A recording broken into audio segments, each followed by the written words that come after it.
Negeri yang subur di bawah pemerintah yang totaliter akan menjadi negeri yang kering gersang. Hak asasi manusia tidak akan ada harganya. Kebebasan berpendapat akan dibungkam dengan moncong senjata. Tak akan ada lagi semilir angin demokrasi yang menyejukkan. Rakyat hidup dalam ketakutan, diawasi oleh aparat yang siap menangkap siapa saja yang dianggap musuh negara. Hukuman brutal, kamp kerja paksa, dan eksekusi menjadi alat kontrol utama.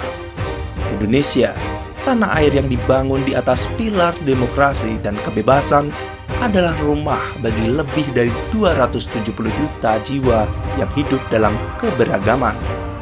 Namun, bayangkan jika suatu hari kebebasan itu dicabut, suara rakyat dibungkam, dan tirai besi pemerintahan totaliter menutupi negeri ini. Apa yang akan terjadi? Bagaimana rakyat akan bertahan di bawah cengkraman kekuasaan absolut? Sejarah telah menunjukkan contoh kelam negara-negara yang jatuh dalam jerat totalitarianisme. Mari kita telusuri skenario suram ini dengan analisis mendalam.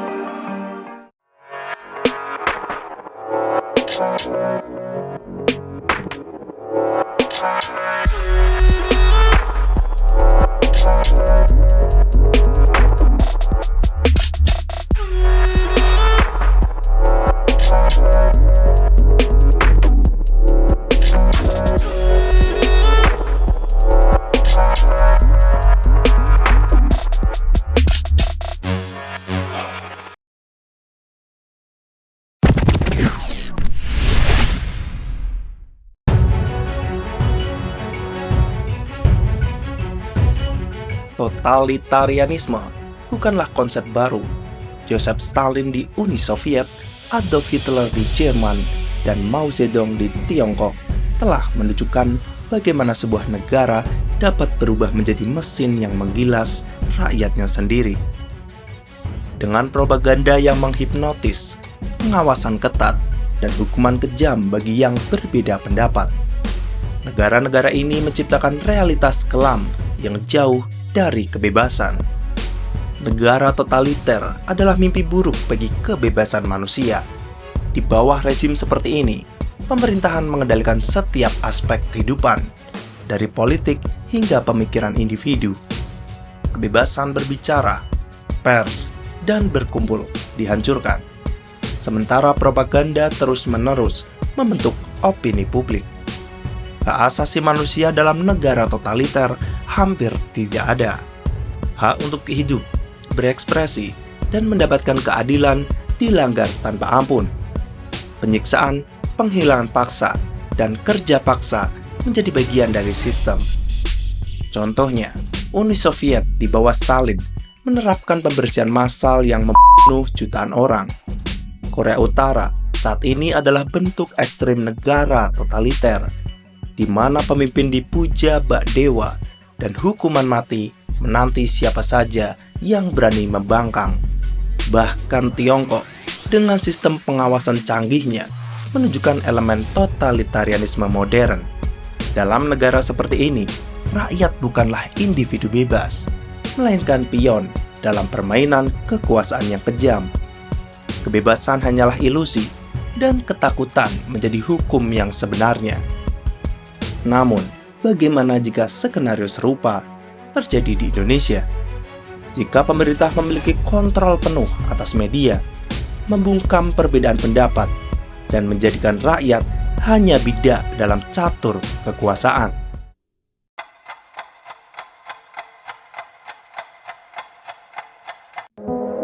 Sebuah negara totaliter tidak lahir dalam semalam. Ia tumbuh perlahan seperti racun yang menyusup dalam nadi demokrasi. Langkah pertama adalah membungkam oposisi dan mengendalikan seluruh institusi pemerintahan. Presiden atau pemimpin tertinggi akan diberikan kekuasaan mutlak, mirip yang terjadi pada Orde Baru di bawah kepemimpinan Soeharto setelah peristiwa 1965. Dalam situasi seperti ini, pemilu hanyalah sandiwara. Rakyat diberikan ilusi bahwa mereka memiliki pilihan, Padahal, hasilnya telah ditentukan sejak awal. Partai oposisi dihancurkan, kebebasan pers dikekang, dan rakyat hidup dalam ketakutan.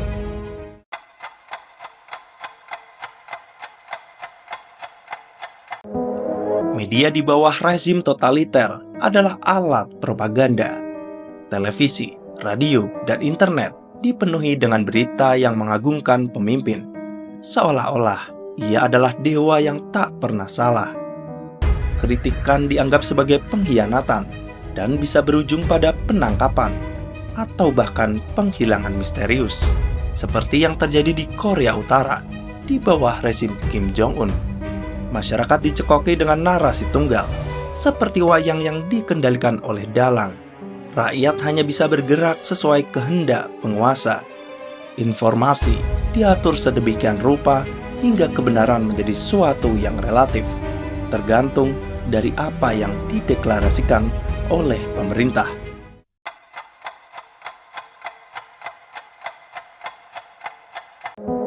Dalam sistem totaliter, ekonomi bukan lagi milik rakyat, tetapi milik negara dan segelintir elit yang berkuasa. Perusahaan-perusahaan swasta dihancurkan atau diambil alih, seperti yang dilakukan oleh Uni Soviet terhadap industri-industri di era Stalin. Kesenjangan sosial semakin melebar, dan rakyat hanya bisa bekerja untuk kepentingan negara tanpa bisa mengembangkan diri mereka sendiri. Mereka dijanjikan kesejahteraan, namun kenyataannya mereka hanya diberikan remah-remah dari meja kekuasaan.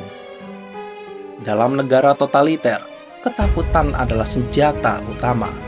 Rakyat hidup dalam paranoia, takut berbicara, atau bahkan berpikir secara berbeda. Dinas intelijen negara akan mengawasi setiap langkah, setiap kata, bahkan setiap bisikan yang keluar dari mulut warga negara. Bahkan tetangga bisa menjadi mata-mata, mengadukan siapa saja yang terlihat mencurigakan kepada pemerintah. Penangkapan tanpa alasan, penyiksaan di dalam penjara rahasia, dan hilangnya individu tanpa jejak menjadi hal yang lumrah, seperti yang terjadi di Jerman Timur di bawah Stasi.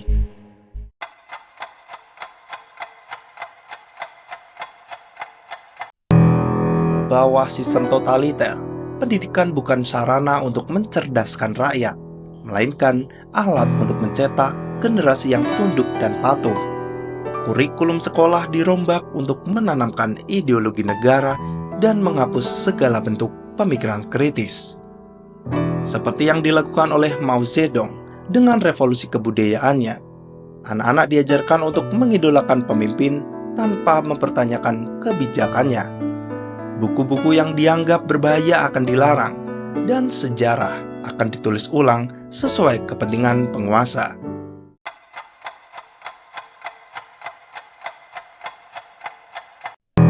Jika Indonesia jatuh ke dalam totalitarianisme, maka yang akan tersisa hanyalah negara tanpa jiwa, di mana rakyatnya hidup dalam ketakutan dan kepalsuan.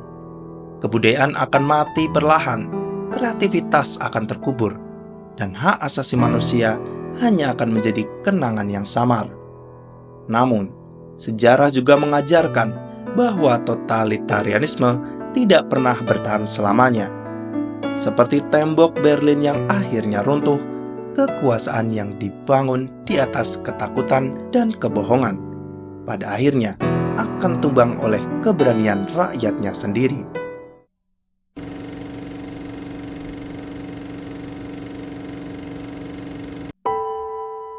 Indonesia bukanlah negara sempurna, namun kebebasan yang telah diperjuangkan sejak Proklamasi 1945 harus terus dijaga. Demokrasi adalah api yang harus tetap menyala, agar negeri ini tidak jatuh ke dalam kegelapan totalitarianisme. Dalam negara seperti ini, rakyat bukanlah individu bebas, melainkan pion dalam permainan kekuasaan yang kejam. Kebebasan hanyalah ilusi, dan ketakutan menjadi hukum yang sebenarnya. Jika kita tidak waspada, maka artinya membiarkan kebebasan kita direbut sedikit demi sedikit. Maka kelak kita akan terbangun dalam realitas di mana tidak ada lagi suara rakyat, tidak ada lagi harapan, hanya bayangan kelam yang menguasai Nusantara. Kalau kamu punya pendapat, silahkan tulis di kolom komentar. Menyelami sejarah, membangun masa depan yang cerah.